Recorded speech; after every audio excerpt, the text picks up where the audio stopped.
Joseph Cheshire Cotten Jr. was an American film, stage, radio and television actor. Cotten achieved prominence on Broadway, starring in the original stage productions of The Philadelphia Story and Sabrina Fair. He first gained worldwide fame in 3 Orson Welles films, Citizen Kane, The Magnificent Ambersons, and Journey into Fear, for which Cotten was also credited with the screenplay. He went on to become one of the leading Hollywood actors of the 1940s, appearing in films such as Shadow of a Doubt, Gaslight, Love Letters, Duel in the Sun, Portrait of Jennie, The Third Man and Niagara. One of his final films was Michael Cimino's Heaven's Gate. Early life. Joseph Cotten was born in 1905 in Petersburg, Virginia, the first of 3 boys born for Joseph Cheshire Cotten Sr., an assistant postmaster, and Sally Willson Cotten. 224. He grew up in the Tidewater region and showed an aptitude for drama and a gift for storytelling. In 1923, when Cotten was 18, his family arranged for him to receive private lessons at the Hickman School of Expression in Washington, D.C., and underwrote his expenses. Career. Cotten earned spending money playing professional football on Sundays, for $25 a quarter. After graduation, he earned enough money as a lifeguard at Wilcox Lake to pay back his family's loan, with interest. 4 to 7. He moved to Miami in 1925 and worked as an advertising salesman for the Miami Herald at $35 a week. He started performing at the Miami Civic Theater, and worked there for 5 years, also reviewing the shows for the Herald. Broadway. Cotten moved to New York and went to work for David Belasco as an assistant stage manager. He understudied Melvyn Douglas in Tonight or Never, then took over Douglas's role for the Copley Theater in Boston, where he worked on over 30 plays.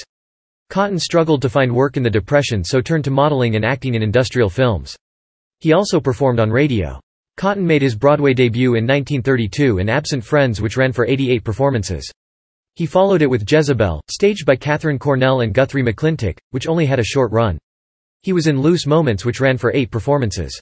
Orson Welles. In 1934, Cotten met and became friends with Orson Welles, a fellow cast member on CBS Radio's The American School of the Air. 30 to 31. Welles regarded Cotten as a brilliant comic actor, 166, and gave him the starring role in his Federal Theater project farce, Horse Eats Hat. 34. 334. Cotten was sure that Horse Eats Hat won him the notice of his future Broadway co-star, Katharine Hepburn. 34. Cotten said Welles later told him, "You're very lucky to be tall and thin and have curly hair. You can also move about the stage without running into the furniture. But these are fringe assets, and I'm afraid you'll never make it as an actor. But as a star, I think you well might hit the jackpot." In 1937, Cotten became an inaugural member of Welles's Mercury Theatre Company, starring in its Broadway production Caesar as Publius. It ran for 157 performances. He followed it with The Shoemaker's Holiday and Danton's Death for Welles. Cotten also performed in radio dramas presented on the Mercury Theatre on the Air and the Campbell Playhouse. Cotten made his film debut in the Welles-directed short, Too Much Johnson, a comedy that was intended to complement the aborted 1938 Mercury stage production of William Gillette's 1894 play. The film was never screened in public and was lost until 2008. The Philadelphia Story. Cotten returned to Broadway in 1939, creating the role of C.K. Dexter Haven opposite Katharine Hepburn's Tracy Lord in the original production of Philip Barry's The Philadelphia Story. The play ran for 417 performances at the Shubert Theater, and in the months before its extensive national tour a film version was to be made by MGM. Cotten went to Hollywood, but discovered there that his stage success in The Philadelphia Story translated to, in the words of his agent Leland Hayward, spending a solid year creating the Cary Grant role. Hayward suggested that they call Cotten's good pal, Orson Welles. "He's been making big waves out here," Hayward said. "Maybe nobody in Hollywood ever heard of the Shubert Theater in New York, but everybody certainly knows about the Mercury Theater in New York." 34 to 37. Citizen Kane. After the success of Welles's War of the Worlds 1938 Halloween radio broadcast, Welles gained a unique contract with RKO Pictures. The 2-picture deal promised full creative control for the young director below an agreed budget limit, and Welles's intention was to feature the Mercury players in his productions. Shooting had still not begun on a Welles film after a year, but after a meeting with writer Herman J. Mankiewicz, Welles had a suitable project. In mid-1940, filming began on Citizen Kane, portraying the life of a press magnate who starts out as an idealist but eventually turns into a corrupt, lonely old man. The film featured Cotten prominently in the role of Kane's best friend Jedediah Leland, eventually a drama critic for one of Kane's papers. When released on May 1, 1941, Citizen Kane, based in part on the life of William Randolph Hearst, did not do much business at theaters. Hearst owned numerous major newspapers, and forbade them to carry advertisements for the film. Nominated for 9 Academy Awards in 1942, the film won only for Best Screenplay for Mankiewicz and Welles. Citizen Kane launched the film careers of the Mercury players, including Agnes Moorehead, Ruth Warrick, and Ray Collins. However, Cotten was the only one of the 4 to find major success as a lead in Hollywood outside of Citizen Kane. Moorhead and Collins became successful character film actors, and Warwick spent decades in a career in daytime television. Alexander Korda then hired Cotten to play Merle Oberon's leading man in Lydia. "I didn't care about the movies, really," Cotten said later. "I was tall. I had curly hair. I could talk. It was easy to do." The Magnificent Ambersons and Journey into Fear. Cotten starred in Welles's adaptation and production of The Magnificent Ambersons. After the commercial disappointment of Citizen Kane, RKO was apprehensive about the new film, and after poor preview responses, cut it by nearly an hour before its release. Though at points the film appeared disjointed, it was well received by critics. Despite the critical accolades Cotten received for his performance, he was again snubbed by the Academy. Cotten was cast in the Nazi-related thriller Journey into Fear based on the novel by Eric Ambler. It was originally scripted by Ben Hecht, but Welles, who was supervising, disliked it, and he rewrote it with Cotten. Released by RKO, the Mercury production was directed by Norman Foster.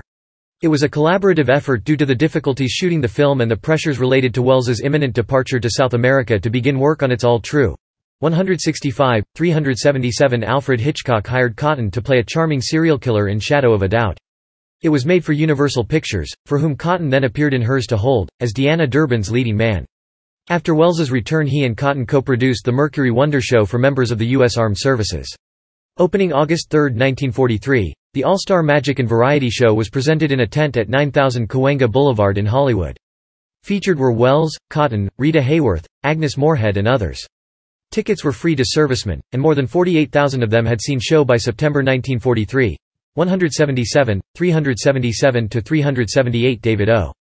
Selznick. In late 1943, Cotten visited Welles's office and said that producer David O. Selznick wanted to make 2 or 3 films with him, but that he wanted him under his own contract. Welles then tore up Cotten's contract with Mercury Productions, saying, "He can do more for you than I can. Good luck." 186 Cotten signed a long-term deal with Selznick. Selznick loaned out Cotten and Ingrid Bergman to MGM for the thriller Gaslight, which was a major hit.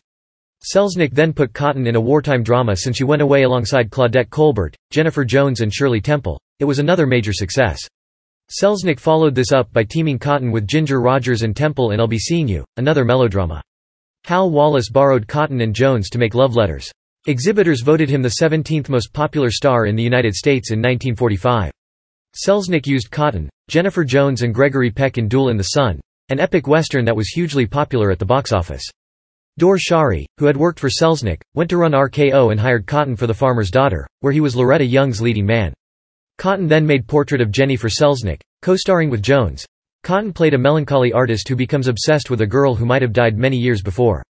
His performance won Cotten the International Prize for Best Actor at the 1949 Venice International Film Festival. The Third Man. Cotten was reunited with Welles in The Third Man, produced by Korda and Selznick. Cotten portrays a writer of pulp fiction who travels to post-war Vienna to meet his friend Harry Lime. When he arrives, he is told that Lime has died. Determined to prove to the police that his friend was murdered, he uncovers an even darker secret. Cotten then reunited with Hitchcock and Ingrid Bergman in Under Capricorn as an Australian landowner with a shady past. It was a box office disappointment. So too was Beyond the Forest with Bette Davis at Warner Brothers. Cotten co-starred with Joan Fontaine in September Affair for Hal Wallace. Selznick loaned him to 20th Century Fox for the dark Civil War western Two Flags West, then to RKO for Walk Softly, Stranger, which reunited him with Alida Valli from The Third Man. It was a huge flop. At Fox he did Half Angel with Young, then did another with Wallace at Paramount, Peking Express, and went to MGM for The Man with a Cloak with Barbara Stanwyck. He had a cameo in Wells' Othello. Cotten did a western at Universal, Untamed Frontier, during the filming of which he was injured. He did a thriller for Andrew L. Stone, The Steel Trap, which reunited with Teresa Wright from Shadow of a Doubt. At Fox he was in the Marilyn Monroe vehicle Niagara, after James Mason turned down the role. He narrated Egypt by 3 and was reunited with Stone in A Blueprint for Murder. Sabrina Fair and television. On the stage in 1953, Cotten created the role of Linus Larrabee Jr., in the original Broadway production of Sabrina Fair, opposite Margaret Sullivan. The production ran November 11, 1953 to August 21, 1954, and was the basis of the Billy Wilder film Sabrina, which starred Humphrey Bogart and Audrey Hepburn. He and Sullivan did a TV production of State of the Union for Producers Showcase directed by Arthur Penn. Cotten made Special Delivery in West Germany, did a TV adaptation of Broadway for The Best of Broadway directed by Franklin J. Schaffner. He appeared in episodes of Celebrity Playhouse, the Ford Television Theater, Star Stage, Alfred Hitchcock Presents and General Electric Theater. In 1955 Cotten hosted the 20th Century Fox Hour on television. In 1956, Cotten starred in the NBC anthology series On Trial. It ran for 41 episodes. He returned to features with The Bottom of the Bottle, The Killer is Loose and The Halliday Brand. He guest-starred on Jane Wyman Presents The Fireside Theatre, Telephone Time, Playhouse 90, Schlitz Playhouse, Zane Grey Theatre, Suspicion, and Westinghouse Desilu Playhouse. He made a cameo appearance in Welles's Touch of Evil and a starring role in the film adaptation of Jules Verne's From the Earth to the Moon. Cotten had another success on Broadway when he appeared in Once More, with Feeling, which ran for 263 performances. For the third time Cotten was in a Broadway hit but did not reprise his role in the film version, Yul Brynner did. 1960s Cotten had a supporting role in the films The Angel Wore Red and The Last Sunset, the latter directed by Robert Aldrich, and guest-starred on The DuPont Show with June Allison, Checkmate, The Barbara Stanwyck Show, Bus Stop, Theatre, 62, Dr. Kildare, Wagon Train, and Saints and Sinners. Cotten returned to Broadway to appear in Calculated Risk, which ran for 221 performances and meant he had to turn down a role in a film Harrigan's Halo. He guest-starred on The Great Adventure and 77 Sunset Strip, and did the pilot Alexander the Great. After some time away from film, Cotten returned in the horror classic Hush. Hush, Sweet Charlotte for Aldrich, with Bette Davis, Olivia de Havilland and Agnes Moorehead. Final leading man roles. Cotten was top billed in The Great Sioux Massacre and The Tramplers, but back to support parts for The Money Trap and the Oscar. He was top billed in Brighty of the Grand Canyon, directed by Foster, The Cruel Ones, Some May Live and Gangsters, 70. He guest-starred on Cimarron Strip, Ironside, and Journey to the Unknown and had a support role in Jack of Diamonds. He had the lead in White Comanche and Latitude Zero and supported in the TV movies The Lonely Profession, Cutter's Trail. 1970s Cotten was in The Name of the Game, It Takes a Thief, Net Playhouse, The Grasshopper, Tora, The Virginian, Assault on the Wayne, Do You Take This Stranger? City Beneath the Sea, The Abominable Dr. Phibes, Lady Frankenstein, and The Screaming Woman with de Havilland. He had lead roles in Doomsday Voyage, Baron Blood, and The Scopone Game and was in The Devil's Daughter, The Streets of San Francisco, Soylent Green, A Delicate Balance, The Rockford Files, Syndicate Sadists, The Timber Tramps, The Lindbergh Kidnapping Case, A Whisper in the Dark, Origins of the Mafia, Twilight's Last Gleaming for Aldrich, Airport, 77, Aspen, The Hardy Boys, Nancy Drew Mysteries, Last In, First Out, Caravans, Indigene su un delito perfetto, Island of the Fishmen, Concord Affair, 79, Guyana, Cult of the Damned, Churchill and the Generals, Tales of the Unexpected and Fantasy Island. I was in a lot of junk, he admitted later. I get nervous when I don't work. Final roles. Cotten's final performances included The Hearse, Casino, Heaven's Gate, The Love Boat, The Survivor, Shot in Australia, and Delusion. Cotten suffered a stroke in 1981 which caused him to temporarily lose his voice. Personal life. His first wife, Lenore Kipp, died of leukemia at the beginning of 1960. Joseph Cotten married British actress Patricia Medina on October 20, 1960, in Beverly Hills at the home of David O. Selznick and Jennifer Jones. He and Patricia bought a historic 1935 home in the Mason neighborhood of Palm Springs, California, where they lived from 1985 to 1992. There were no children of the marriage. In 1961, Cotten was admitted to membership in the Society of the Cincinnati in the state of North Carolina based on a collateral descent from Captain Hudson Whitaker, 7th Regiment, North Carolina Continental Line. He held Captain Whitaker's hereditary seat until his death in 1994. Illness and death. On June 8, 1981, Cotten experienced a heart attack followed by a stroke that affected his brain speech center. He began years of therapy which in time made it possible for him to speak again. As he began to recover, he and Orson Welles talked on the phone each week for a couple of hours. He was strong and supportive, Cotten wrote, and whenever I used the wrong word he would say, "That's a much better word, Joe, I'm going to use it." He and Welles would meet for lunch and reminisce. When Cotten announced he had written a book, Welles asked for the manuscript and read it that night. 215–217 In a phone conversation on October 9, 1985, Welles told his friend and mentor Roger Hill that Cotten had written a book, and Hill asked how it read. "Gentle, witty, and self-effacing, just like Joe," Welles replied. "My only complaint is that it's too brief." Welles died the following day. Somewhere among his possessions is a manuscript of this book. Cotten wrote on the last page of his autobiography, published in 1987 under the title Vanity Will Get You Somewhere. 217 In 1990, Cotten's larynx was removed due to cancer. He died on February 6, 1994, of pneumonia, at the age of 88. He was buried at Blandford Cemetery in Petersburg, Virginia. Accolades. At the 10th Venice International Film Festival, Cotten was given the Volpe Cup for Best Actor for his performance in the film Portrait of Jennie. He was also given a star on the Hollywood Walk of Fame in 1960. Cultural references. Cotten was portrayed by Tim Robbins in the 1985 TV film Malice in Wonderland, James Tupper in the film Me and Orson Welles and by Matthew Glave in the television series Feud, which depicts the filming of Hush, Hush, Sweet Charlotte.